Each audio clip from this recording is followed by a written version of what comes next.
আরে কত স্বপ্ন আমাদেরকে দেখাইতো, কিসের আমাদের স্বপ্ন, তারা নিজেরাই স্বপ্ন নিয়ে ব্যস্ত ছিল। কথা কন ঠিক কি? আমার ভাইয়ের একটু অপেক্ষা করেন। যারা বড় বড় কথা বলতো ওদের ক্ষমতার চেয়ার ভেঙে চুরমার করে দিয়েছেন কে? এখন আবার মাঝে মাঝে অডিও কল ফাঁস করে বলে আমি শর্ট করে ঢুকবো, আপনি আসেন। এদেশ আপনার বাবা, এদেশ আপনার স্বামীর, কেন অভিমান করে চলে গেলেন? আপনি তাড়াতাড়ি আসেন। কথা কয় না কেন? কেমনে যে চলে গেলেন আমরা দেখতে পারি না। এদেশের 18 কোটি মানুষের 36 কোটি চোখ তাকিয়ে আছে, আপনি কিভাবে দেখে ঢোকেন? কথা বলেন না কেন? ক্ষমতার চেয়ার থেকে নামা সহজ, কিন্তু ওই চেয়ারে আবার বসা কঠিন। আর মেয়ে মানুষ একবার চেয়ারের শান্তি পেলে সহজে ছাড়তে চায় না। এই জন্য বুবু ক্ষমতা হারায় মাঝে মাঝে কল দিয়ে বলে আমি আসতেছি, বাংলাদেশের খুব কাছে আছি, চট করে ঢুকবো। কথা কয় না? বুবু আইবা, তুমি আইবা গো, সেই দিন আইসা বুবু ক্ষমতা পাইবা না। বুবু আইবা, তুমি আইবা গো, সেই দিন আইসা বুবু ক্ষমতা পাইবা না। বলবো নাকি?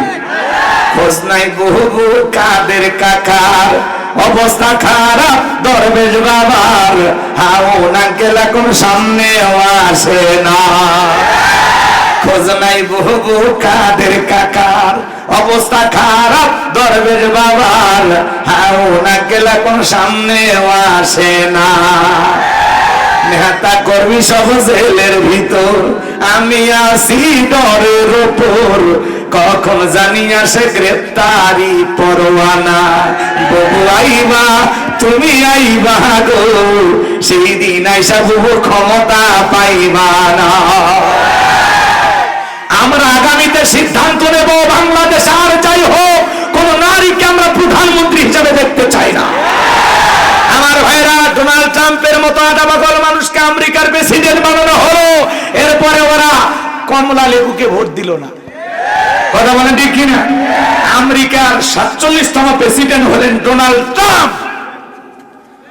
এই আমেরিকা তাম পৃথিবীর মানুষকে উৎসাহ দেয়, নারীর ক্ষমতায়নের দিকে ধাবিত করে, কিন্তু নিজেরা নারীর ক্ষমতায়ন বিশ্বাস করে। ওরা নারীকে আমেরিকার প্রেসিডেন্ট বানায় নাই। কথা বলে ঠিক কিনা? আমেরিকা যদি সিদ্ধান্ত নিতে পারে তারা তাদের দেশের প্রেসিডেন্ট কোন নারীকে বানাবে না, আমরা আগামীতে সিদ্ধান্ত নেব বাংলাদেশে আর কোন নারীকে আমরা প্রধানমন্ত্রী বানাতে চাই না। কারা কারা এই দেশে পুরুষ প্রধানমন্ত্রী চান? তুই হাত তুলে দেখা। লিল্লাহে তাকবীর, লিল্লাহে তাকবীর। কারণ মেয়ে মানুষ যেই জায়গায় সুখ পায় ওই জায়গা সহজে ছাড়ে না। কথা কি বোঝা গেল বাজান? সামনের দিকে যাই বাজান, পুরুষ হলে পুরুষের দুঃখ বুঝবে, কথা কি বোঝেন নাই? আর নারী মানুষের জেদ বেশি, ওরা রাগ করে হাড়ি পাতিল ভেঙে ফেলে দেয়, রাগ করে স্বামীর সাথে দিন দিন খায় না। মেয়ে মানুষের জেদ বেশি বাজান, ওদেরকে যদি রাষ্ট্রপ্রধান বানান ও জেদ করে দেশটাকে ধ্বংস করে দেবে। এটার বাস্তব উদাহরণ আমরা দেখি নাই। $93 বিলিয়ন ঋণের বোঝার চাপাইয়া দিয়া 11 লক্ষ কোটি টাকা বিদেশে পাচার কইরা এই দেশের অর্থনীতিকে ধ্বংস করে দিয়া একেবারে বাজান গো আমার, এই দেশের অর্থনীতি রিজার্ভ যা ছিল সবকিছু ধ্বংস করে দিয়া ওরা চলে গেছে। কথা বলেন ঠিক না? এখন বর্তমানে এই দেশ চালানো বড় কঠিন। কিচ্ছু নাই দেশে, কিছু নাই, সব নিয়ে গেছে। কথা কন না কেন? বড় আমি এই কথাগুলো বলাতে অনেকের মন খারাপ হতে পারে। অনেকের মায়া তো 16 বছরের মায়া। 16 বছরের মায়া কি এত তাড়াতাড়ি শেষ হয়? অনেকে বলে হুজুর কিছুই করে নাই, অনেক কিছু করছে, কিন্তু যা করছে তার সাথে কয়েক গুণ নিয়ে গেছে। কথা কি বুঝতে পারছেন? আমার ভাইয়ের একটু অপেক্ষা করেন, বাদ আমি সামনের দিকে যাই। আমি যে কথা বলতে চাচ্ছিলাম, ক্ষমতা দেওয়ার মালিক কে? আরো জোরে বলেন। ক্ষমতা কেড়ে নেওয়ার মালিক কে? সম্মান দেওয়ার মালিক কে? লাঞ্ছিত করার মালিক কে? সকল কল্যাণের চাবিকাঠি কার হাতে? ইন্নাকা আলা কুল্লি শাইইন কাদির, সব বিষয়ের উপরে শক্তিমান তিনি কে? এই জন্য আল্লাহ রাব্বুল আলামিন বলেন, তাবারাকাল্লাযী বিয়াদিহিল মুলকু ওয়া হুয়া আলা কুল্লি শাইইন কাদির।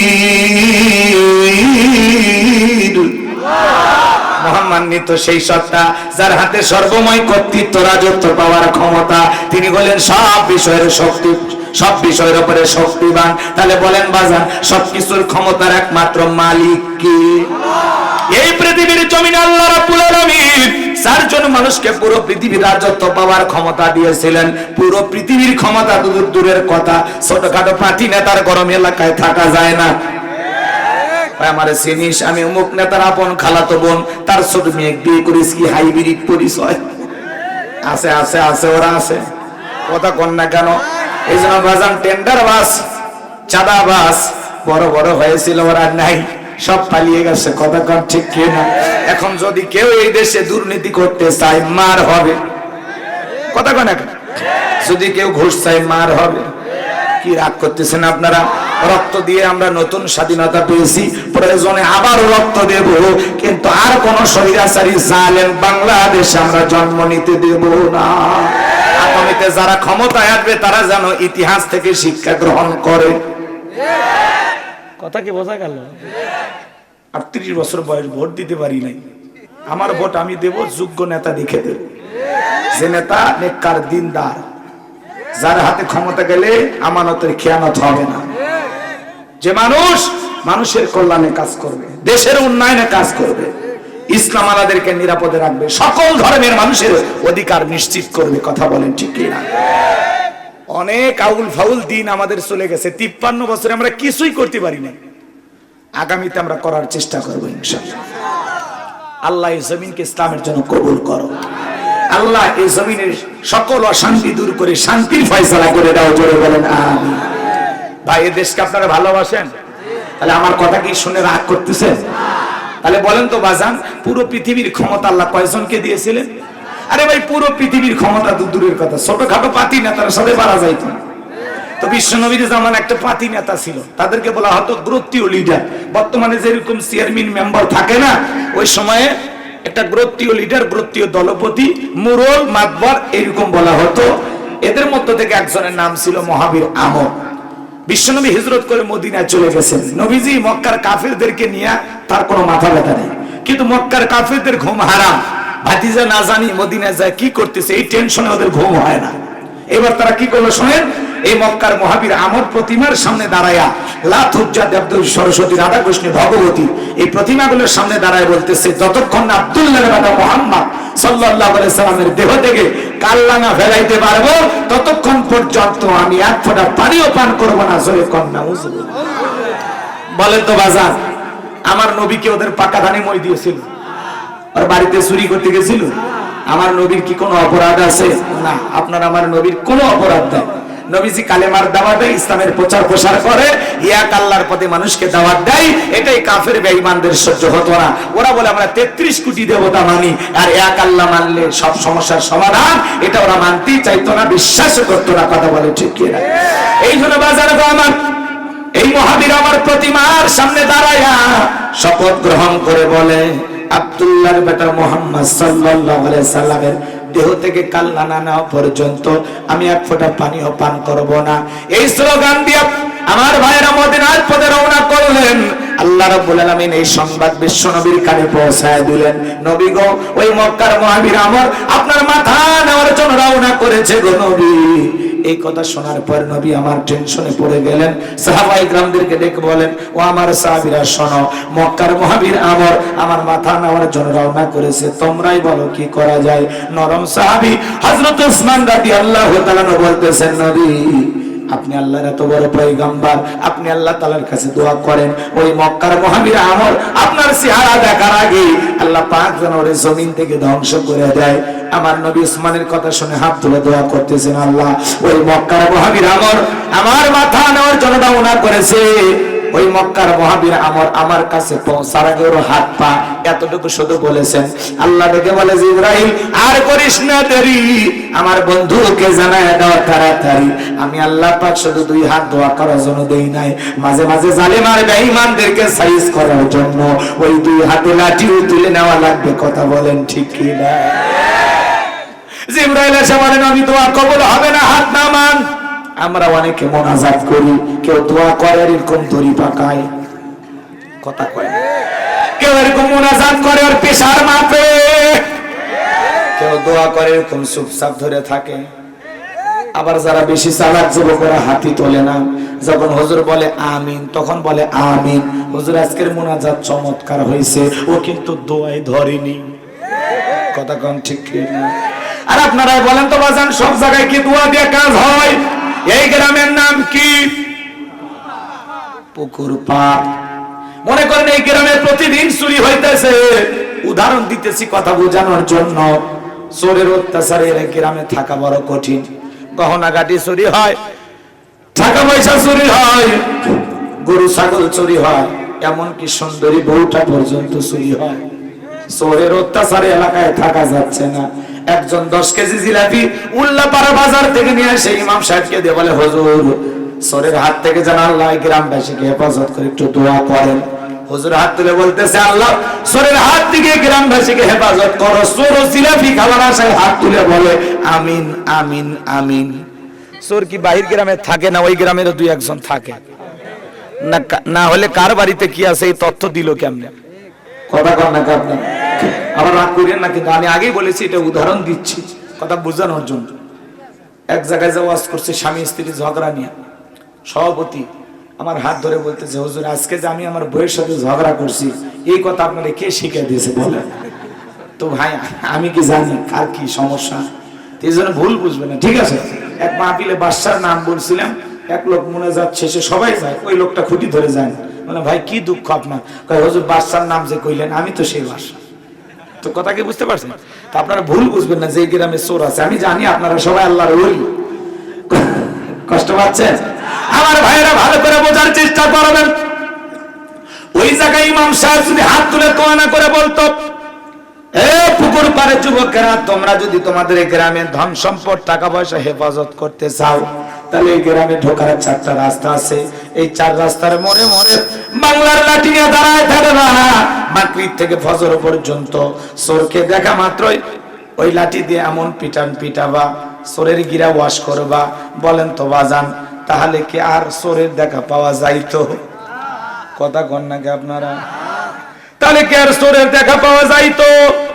তাহলে আজকে চুরি বন্ধ করতে হলে লাগবে কার আইন? জোরে বলেন কার আইন? আল্লাহ রাব্বুল আলামিন বলেন, ওয়াস-সারিকু ওয়াস-সারিকাতু ফাকতাউ আইদিয়াহুমা জাযাআম বিমা কাসাবা নাকালাম মিনাল্লাহ। আল্লাহর আইন হলো, যদি কোনো পুরুষ চুরি করে অথবা কোনো নারী যদি চুরি করে, আল্লাহর ফয়সালা, আল্লাহর বিধান, আল্লাহর হুকুম হলো চোরের হাতটা কেটে দাও। একটা চোরের হাত কেটে যদি মিডিয়ার মাধ্যমে বাইতুল মুকাররমের সামনে নিয়ে ওই চোরের হাত কেটে যদি বিচার করা হতো আর মিডিয়াতে ফলাও করে প্রচার করা হতো, বাংলাদেশের সমস্ত চোরেরা তওবা করে আল্লাহর ওলি হয়ে যেত। চুরি বন্ধ করতে হলে লাগবে কার আইন? আজ থেকে 1450 বছর আগে আল্লাহ যে আইন দিয়েছে, আইন পছন্দ হয় না। অনেকে বলে এটা ব্যাকডেট, এটা চলবে না, এটা বহুত পুরাতন আইন। লন্ডন আমেরিকার আইন দিয়ে আমরা সমাজ রাষ্ট্র পরিচালনা করি। মনে রাখবেন, মানুষের তৈরি করা নিয়ম নীতি দিয়া পশ্চিম কালেও এই জমিনের 1 ইঞ্চি মাটি থেকে শান্তি প্রতিষ্ঠিত করতে পারবে না। শান্তি আসবে তখন আল্লাহর কোরআনের সমাজ কায়েম করতে পারবো যখন। এই জমিনে যেদিন আল্লাহর আইন চালু করতে পারবেন, যেদিন আল্লাহর আইনদের জমিনে বিচার করতে পারবেন, বিশ্বাস করেন, যদি আমরা কোরআনের সমাজ কায়েম করতে পারি, বাংলাদেশটা মিনি জান্নাতে পরিণত হবে। আল্লাহু আকবার। এই জন্য ভাইয়েরা আমার, কোরআনের সমাজ কায়েম করতে রাজি আছি তো ইনশাআল্লাহ। আল্লাহ জমিনকে কোরআনের জন্য কবুল করে নাও। জোরে বলেন আমিন। আমার ভাইয়েরা গভীর মনোযোগ দিয়ে শোনেন, তাহলে চুরি বন্ধ করতে হলে লাগবে কার আইন? আমার ভাইয়েরা, বিশ্ব নবী দেখে বলেন, আমার সাহাবীরা আল্লাহ দোয়া কবুল করে নাই। জিবরাইল বলে, নবী সাহাবীদের মধ্যে ঘোষণা করেন, আপনার সাহাবীদের মধ্যে এমন কেউ কি আছে যে মক্কার মহাবীর আমরের মোকাবেলা করবে? বিশ্ব নবী তখন ডেকে বলেন, ও আমার সাহাবীরা শোনো, তোমাদের মধ্যে এমন কেউ কি আছে যে মক্কার মহাবীর আমরের মোকাবেলা করবা? নবীজির কোন সাহাবী দাঁড়ায় না, হযরত আলী দাঁড়িয়ে গেলেন। বলুন আল্লাহু আকবার। আমার নবী ডেকে বলে আলী রে এত বড় বীরের সামনে যাইতে যাও তোমার জানি কি মায়া দয়া নাই আলী রে তুমি কি জানো ওই মক্কার মহাবীর আমর খাবার খাই এক বেলায় খাবার খাই 21 কেজি 3.5 মণ ওজনে তরবারি যুদ্ধ করে এত বড় বীরের সামনে তুমি কেমনে যাইবা হযরত আলী ডেকে বলে নবী গো আপনি শুধু আমাকে দোয়া করে দেন আমার অন্তর ডেকে বলতেছে ওই মক্কার মহাবীর আমর আপনার চেহারা দেখার আগে ওরে আমি জমিন থেকে বিদায় করে দেব বলেন আল্লাহু আকবার নবীজি দ্বিতীয়বার বলেন আবারো হযরত আলী তৃতীয়বার বলেন আবারো হযরত আলী নবী তখন দুইটা হাত বাড়া বলে আলী আয় আয় আমার বুকের ভিতরে আয় এই কথা বলে ডেকে বলে আলী রে তোর জানি কি একটু মায়া দয়া নাই এত বড় বীরের সামনে যাইতে চাস ডেকে বলে নবী আপনি শুধু আমাকে দোয়া করে ছেড়ে দেন আল্লাহু আকবার বলেন বলেন তো বাজান ঈমানের একটা পাওয়ার থাকার দরকার আছে না নাই যে ঈমান প্রয়োজনে চলে ওঠে না যে ঈমান সত্য নাই কথা বলে না যে ঈমান অন্তরে নাই সে ঈমান অন্তরে নাই মুখে ফোটায় কথার কলি কিভাবে তারে বলো ঈমান বলি কিভাবে তারে বলো ঈমান বলি যে ঈমান প্রয়োজনে চলে ওঠে না যে ঈমান সত্য নাই কথা বলে না জোরে বলেন মারহাবা আমার ভাইরা আমার নবী ডেকে বলে আলী খালি হাতে দোয়া করলে হবে না ওসমান তোমার বাড়িতে কি তরবারি আছে হযরত ওসমান ডেকে বলেন আমার বাড়িতে তরবারি আছে 27 ইঞ্চি লম্বা এখন তো তরবারির কথা শুনলেই বলে জঙ্গি বাংলাদেশে কোনো জঙ্গি নাই ওরা জঙ্গির নাটক সাজায় দেশের মানুষের ভিতরে আতঙ্ক ঢোকায়া দিত কথা বোঝেন নাই মনে হয় ওরা জঙ্গির নাটক তৈরি করতো কথা বলেন ঠিক কি না আমার ভাইরা গভীর মনোযোগটা শুনবেন হযরত ওসমান তরবারি এনে দিলেন নবীজি হযরত আলীর হাতে তরবারি ধরায় দিলেন হযরত আলী তরবারিটায় মারছে দৌড়াইতে দৌড়াইতে আমরের মুখোমুখি হয়ে গেছে এইবার আমর ডেকে বলে কিরে আলী তুই কেন আমার সামনে হযরত আলী ডেকে বলতেছে আমি কেন সামনে আসছি পরে বুঝাইতেছি আল্লাহু আকবার বলে কথায় আছে ছোট মরিচের ঝাল বেশি আল্লাহু আকবার বলে হযরত আলী এইবার একটা দোয়া পড়তেছেন আর তরবারিটা দিয়ে দাগ টানতেছেন এই দোয়াটা করে বাড়ির চতুর্দিকে ফুট দিতে পারলে বড় বড় দুর্ঘটনার হাত থেকে আল্লাহ আপনার পরিবারকে হেফাজত করবেন আমার ভাইয়েরা হযরত আলী এইবার দাগ টানা শেষ হয়ে গেল দাগটা টানার পরে তরবারিটা উঁচু করে রেখে বলতেছে এই কাফেরের বেটা আমর তোর যদি সাহস থাকে দাগটা পার হইয়া আমার নবীজির কাল্লা নিতে যা চিৎকার মেরে বলেন না আল্লাহু আকবার তরবারিটা উঁচু করে বলতেছে বাপের বেটা হয়ে থাকলে খালি দাগটা পার হয়ে দেখা এ আয় আয় আয় খেলা হবে আয় আয় খেলা হবে আল্লাহু আকবার বলেন কষ্ট হচ্ছে আপনাদের হ্যাঁ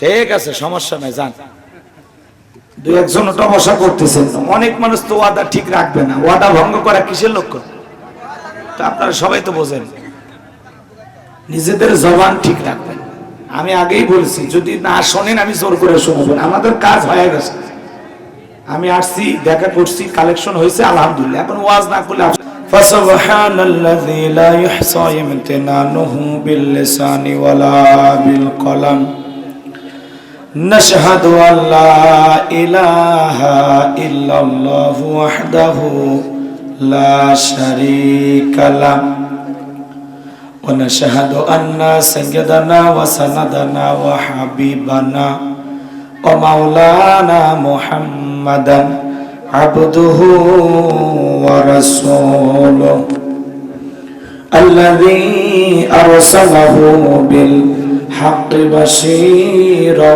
ونذيرا وداعيا إلى الله بإذنه وسراجا منيرا فقد قال الله تعالى في كلامه المجيد وفي فرقانه الحميد সকলে জবান সেরে মুহাব্বতে আওয়াজ দিয়ে পড়ুন আউযু বিল্লাহি بالله من الشيطان الرجيم بسم الله الرحمن الرحيم تبارك الذي بيده الملك وهو على كل شيء قدير الذي خلق الموت والحياة ليبلوكم أيكم أحسن عملا وهو العزيز الغفور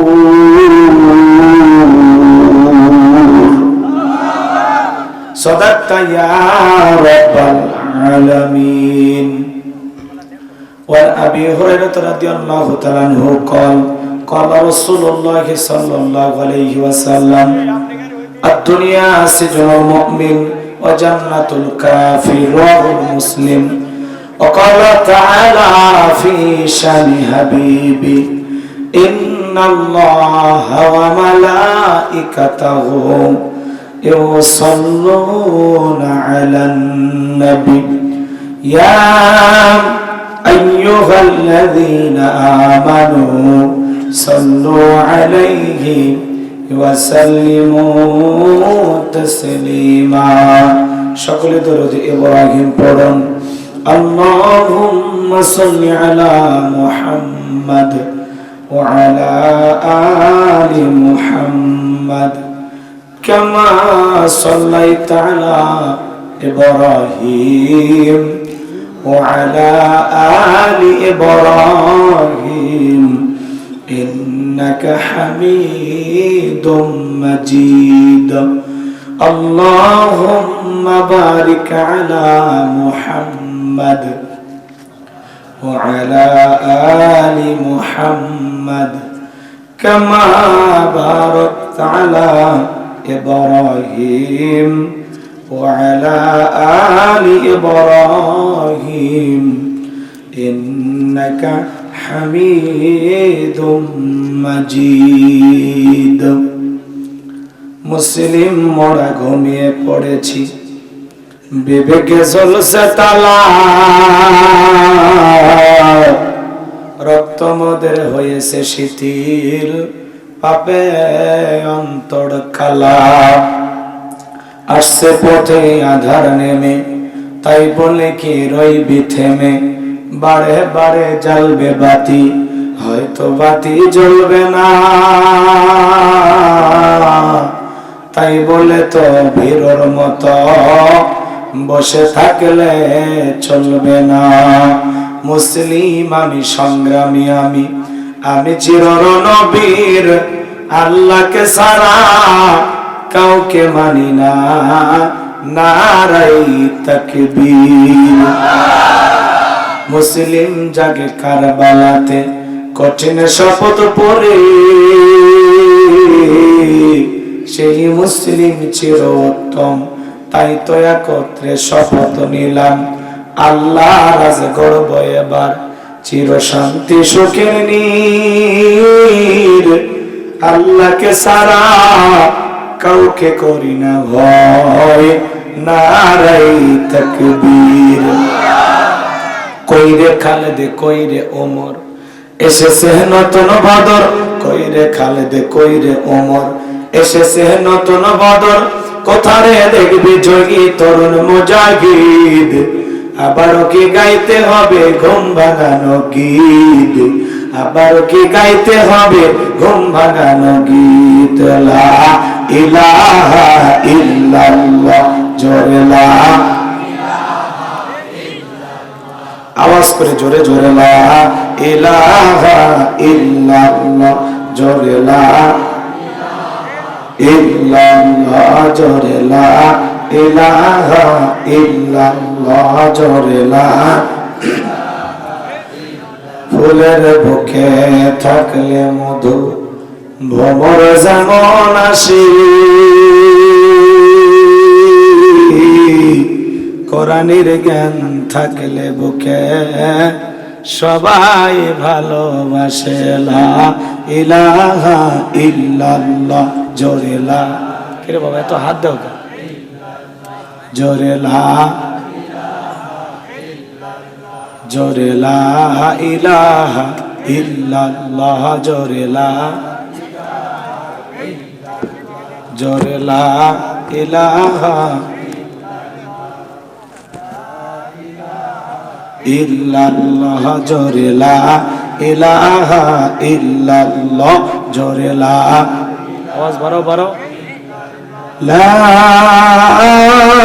ইলাহা ইল্লাল্লাহু মুহাম্মাদুর রাসূলুল্লাহ। জবান से এক বাক্যে পড়ছি সাল্লাল্লাহু আলাইহি ওয়াসাল্লাম। ছোট পোস্টার না,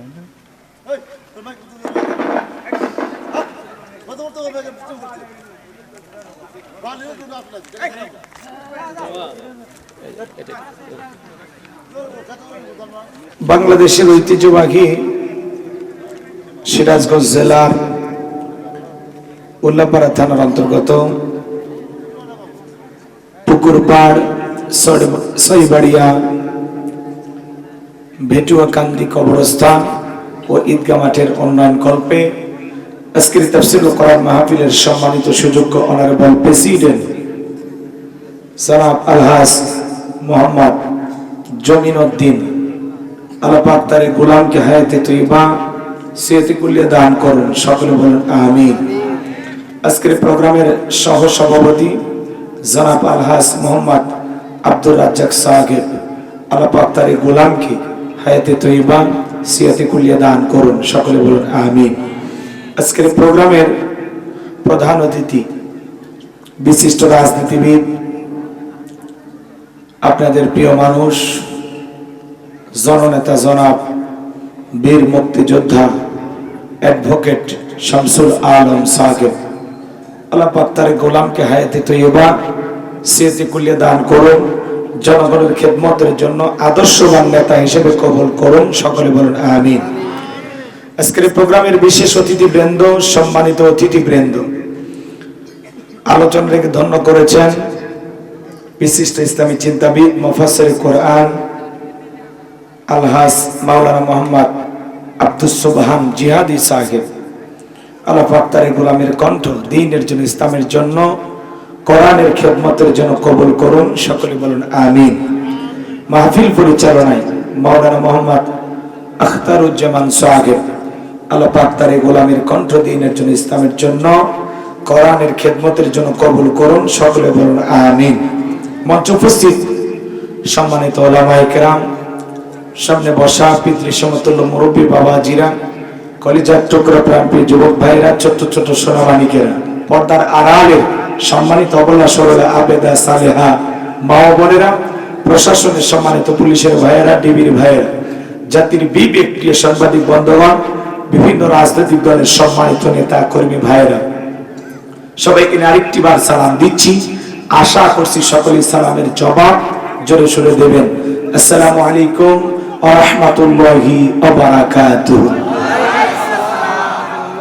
আমরা শুকরিয়া আদায় করতেছি সেই মহান রবের দরবারে, আল্লাহ পাক সুবহানাহু ওয়া তাআলা অত্যন্ত দয়া করে, করুণা করে, মায়া করে, মহব্বত করে, ভালোবেসে, পছন্দ করে, অত্র এলাকা থেকে গনে গনে গুণান্বিত করে, যাচাই বাছাই করে, শুধুমাত্র কেবলমাত্র কোরআনুল কারীমের মহব্বতে আজকের মাহফিলে আসার বসার সুযোগ দান করেছেন। সে মহান রবের দরবারে সিজদাবনত চিত্তে কালিমাতু শুকর আদায় করে পড়ছি আলহামদুলিল্লাহ।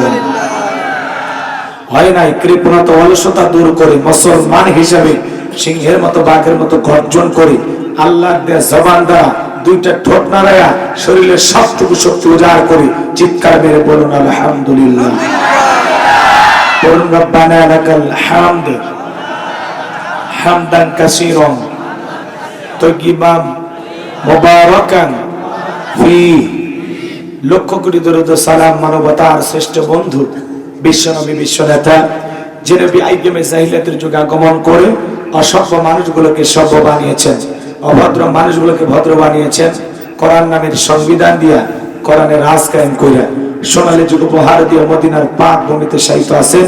সে রাসূলের প্রতি কলেজে বড় মহব্বত নিয়ে পড়ছি দরুদ ও সালাম, সকলেই পড়ুন সাল্লাল্লাহু আলাইহি ওয়াসাল্লাম। সম্মানিত ভাইরা, আজকের এই প্রোগ্রামে আসতে পেরে বসতে পেরে আপনারা খুশি না বেজার? কারা কারা বেজার দুই হাত তুলে দেখান। আপনারা বেজার হয়েছেন না? না বুঝে হাত তুললে হবে না, সব জায়গায় তালি তাল মিলালে বিপদ আছে না? না, মুসলমান যে কোনো কাজ বুঝে শুনে করা লাগবে, কথা বলে ঠিক কি না? খালি জোশ থাকলে হবে না, জোশের সাথে হুঁশও থাকা লাগবে। মুসলমান পা ফেলার আগে চিন্তা করবে আমি পা ফেলাম জান্নাতের রাস্তায় যাচ্ছি নাকি জাহান্নামের রাস্তায় যাচ্ছি, সব কামানোর জন্য যাচ্ছি নাকি গুনাহ কামানোর জন্য যাচ্ছি। মুসলমান যে কোনো কাজ চিন্তা ভাবনা করে করতে হবে, কথা বলে ঠিক কিনা? কথায় আছে ভাবিয়া করিও কাজ, করিয়া ভাবিও